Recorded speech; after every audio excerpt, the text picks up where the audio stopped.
Hello दोस्तों, स्वागत है आपका हमारे चैनल पे। तो दोस्तों, अगर आप हमारे चैनल पे नए हैं तो हमारे चैनल को सब्सक्राइब कीजिए और बेल आइकन को ज़रूर दबाइए, जिससे कि आपको हमारी आने वाली वीडियो का नोटिफिकेशन मिल जाए। तो दोस्तों, ये कहानी है पति पत्नी और उसके धोखे की। तो कहानी स्टार्ट करते हैं। अपने पड़ोस में रहने वाली सीमा को देखकर रितु हल पर सोचती कि सीमा का पति उसके प्रति प्यार देखकर सोचती कि परिवार हो तो ऐसा। मगर फिर एक दिन रात को उसने सीमा के घर ऐसा क्या देख लिया कि उसके होश हवास ही उड़ गए। कपड़े सुखाते सुखाते रितु ने एक नज़र सामने वाले की छत पर भी डाली। उस घर में भी अक्सर उसी वक्त कपड़े सुखाए जाते थे। हालांकि उस घर में रहने वाली से रितु अधिक जान पहचान नहीं थी, फिर भी कपड़े सुखाते सुखाते डेली होने वाली बातचीत से ही आपसी सुख दुख की बातें हो जाती थी।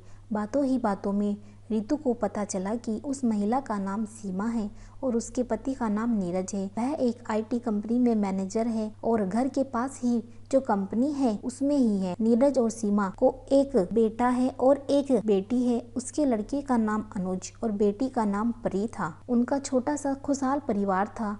छुट्टी के दिनों वे अक्सर घूमने जाते थे।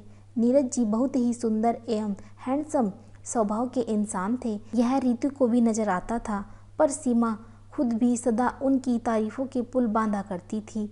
देखिए ना भाभी जी, आज ये फिर मेरे लिए एक गिफ्ट ले आए हैं, जिसमें एक बहुत ही सुंदर रिंग थी। मैंने तो मना भी किया था पर मानते ही नहीं। मेरा बहुत ख्याल रखते हैं ये। एक दिन सीमा ने बड़े ही गर्व से बताया। अच्छी बात है, सच में तुम्हें इतना काबिल और प्यार करने वाला पति मिला है। रितु ने मन ही मन सोचा, काश दुनिया में सभी वैवाहिक जोड़े इसी प्रकार खुशहाल रहते तो कितना अच्छा होता। एक आदर्श पति पत्नी है दोनों। रितु और सीमा की बातचीत का मुद्दा अक्सर उनका परिवार ही हुआ करता था, जिसमें भी सीमा की 80% बातें नीरज की ही तारीफों की और प्यार से जुड़ी होती थी। एक दिन सीमा ने रितु से कहा, भाभी जी, मेरे घर में मेरी माँ की तबीयत बहुत खराब है। अब मुझे कुछ दिन उनके पास जाना होगा। मन तो नहीं कर रहा है कि नीरज को अकेले छोड़कर जाऊं, पर क्या करूं, मजबूरी है। प्लीज़ आप थोड़ा इनका ध्यान रखिएगा। खाने पीने की तो कोई चिंता नहीं, वो तो ऑफिस में ही हो जाएगी, उसकी मुझे कोई चिंता नहीं है। पर हमारा घर सारा दिन सूना रहेगा। आप आते जाते एक नज़र इधर भी डाल लिया करना। ठीक है, तुम बेफिक्र होकर जाओ, रितु ने कहा। और फिर सीमा के जाने के बाद वह एक पड़ोसन की जिम्मेदारी निभाते हुए आते जाते एक नज़र उनके घर पर भी डाल लेती थी। इन दिनों नीरज भी काफ़ी बिजी नज़र आते थे। शायद वर्कलोड ज़्यादा था, इसलिए उनसे रितु की मुलाकात नहीं हो पाती थी। सीमा को गए 10 दिन से ऊपर हो गए थे, परंतु वह अभी तक लौटी नहीं थी। नीरज जी भी दिखाई नहीं देते थे। रितु को चिंता होने लगी कि कहीं उनकी माताजी की तबीयत ज़्यादा खराब तो नहीं हो गई। पूछे तो किससे। उसी दिन रात को 10 या 11 बजे होंगे। रितु अपने घर के मेन गेट पर ताला लगाने के लिए बाहर गई तो सामने वाले घर के आगे नीरज जी की गाड़ी रुकती देखी। गाड़ी का डोर खुला और उसमें से एक महिला भी नीरज जी के साथ उतरी। अरे, लगता है सीमा आ गई। रितु चहकी और आवाज़ देने ही वाली थी कि उस महिला का पहनावा और शारीरिक रंग रूप देखकर रुक गई। नहीं नहीं, यह सीमा नहीं।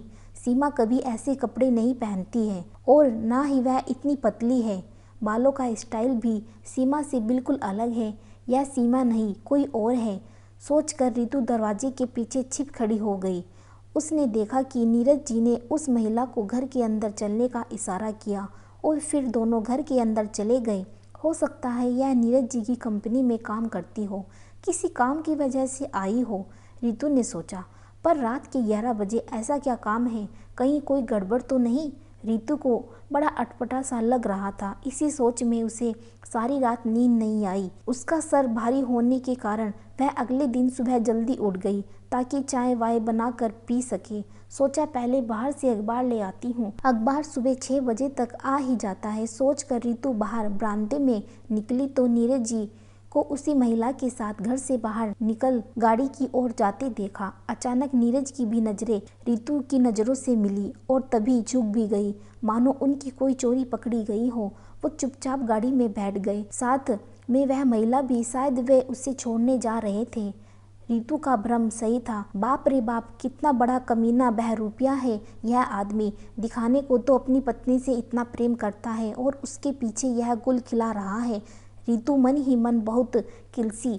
रितु मन ही मन सोचने लगी कि पूरी रात यह औरत नीरज जी के साथ घर में अकेली थी। सच में इस दुनिया में किसी पर भी भरोसा नहीं किया जा सकता। अरे इससे अच्छे तो वे पति है जो भले ही अपनी बीवियों से सारे दिन रात लड़ते झड़ते रहे पर दिल से प्रेम करते हैं। यह सब सोचते सोचते रितु अंदर आ गई। अखबार लाकर अंदर मेज पर पटक दिया। अब न तो उसकी चाय पीने का मन किया और न ही अखबार पढ़ने की कोई इच्छा रही थी। वह पलंग पर चादर ओढ़कर लेट गई और फिर सीमा के बारे में सोचने लगी। कितनी मासूम है सीमा, बेचारी जाते जाते भी अपने पति की चिंता कर रही थी कि इतने दिन अकेले कैसे रहेंगे।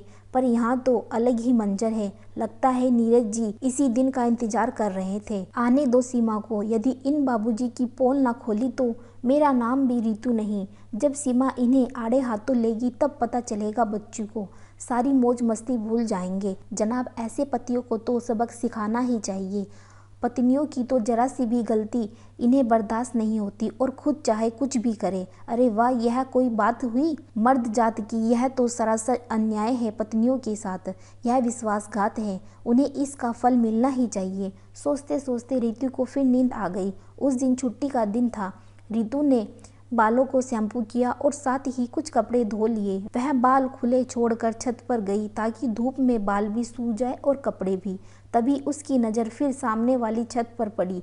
आज वहाँ भी कपड़े सूख रहे थे। यानी कि सीमा आ गई है।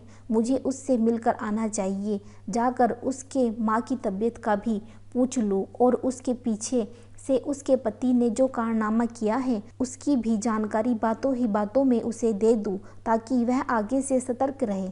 यह सोचकर रितु सीमा के घर चल दी। रितु को सीमा बाहर ही मिल गई। नए कपड़े पहन रखे थे और हाथ में हैंडबैग भी था। लगता था कहीं जाने की तैयारी है। सीमा कब आई, तुम कैसे है अब तुम्हारे घर में? माँ की तबीयत ठीक है? रितु ने पूछा। आज सुबह ही आई और माँ की तबीयत भी ठीक है इसलिए चली आई। स्कूल भी मिस हो रहा था बच्चों का। इधर इनका फोन पर फोन आ रहे थे कि जल्दी आओ, तुम्हारे बिना मन नहीं लग रहा। सच भाभी जी, यह तो मेरे बिना रह ही नहीं सकते इसलिए तो चली आई, वरना कुछ दिन और रह लेती।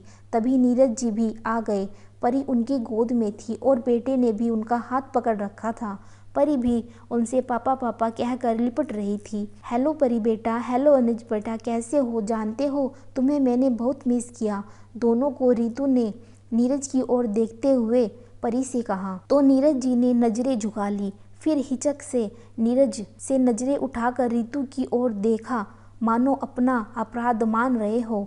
अरे सीमा, तुम्हारे नीरज जी तो तुम्हारे दीवाने हैं। तुम्हारे बिना ऐसे हो गए जैसे प्राण बिना तन। एक दिन तो मुझसे कहने लगे, भाभी जी जब ऑफिस से घर आता हूँ तो सुना सुना घर काटने को दौड़ता है। सच, पत्नी बच्चों के बिना घर नहीं लगता। सीमा के चेहरे पर मुस्कुराहट दौड़ आई। उसने शर्मा कर नीरज जी की ओर देखा। रितु फिर बोली, अरे मैं भी बेवक्त तुम लोगों को किन बातों में उलझा दिया। शायद तुम लोग कहीं जा रहे हो। बहुत दिन हो गए नीरज जी को अकेले बोर होते हुए। हाँ, मूवी देखने जा रहे हैं। लौटते हुए किसी रेस्टोरेंट में पिज्जा बर्गर खाएंगे। सीमा और बच्चों को बहुत पसंद है। नीरज जी ने गाड़ी का दरवाज़ा खोलते हुए कहा। उनकी आंखों में रितु के प्रति कृतज्ञता महसूस हो रही थी। सीमा और बच्चे गाड़ी में बैठ गए और नीरज जी ने गाड़ी स्टार्ट कर दी। आज तो रितु सीमा को बिना कुछ कहे घर लौट आई थी, पर अब उसने यह निर्णय ले लिया था कि वह सीमा को उस दिन के बारे में कभी कुछ नहीं बताएगी, क्योंकि उसने महसूस किया कि यदि वह ऐसा करेगी तो यह नीरज जी के लिए शर्मनाक होगा। सीमा को भी उससे दुख ही पहुंचेगा। रितु को लगा कि यदि नीरज जी की इस थोड़ी सी बेवफाई पर पर्दा ही पड़ा रहने दिया जाए तो अच्छा होगा। इस तरह कम से कम पति पत्नी में प्यार का भ्रम बना रहेगा। एक खुशहाल परिवार तो आबाद रहेगा और शायद भविष्य में नीरज को भी अपनी भूल व नादानी समझ आ जाए। तो दोस्तों, आपको हमारी कहानी कैसी लगी कमेंट बॉक्स में ज़रूर बताइएगा और चैनल को सब्सक्राइब करना ना भूलें। धन्यवाद दोस्तों।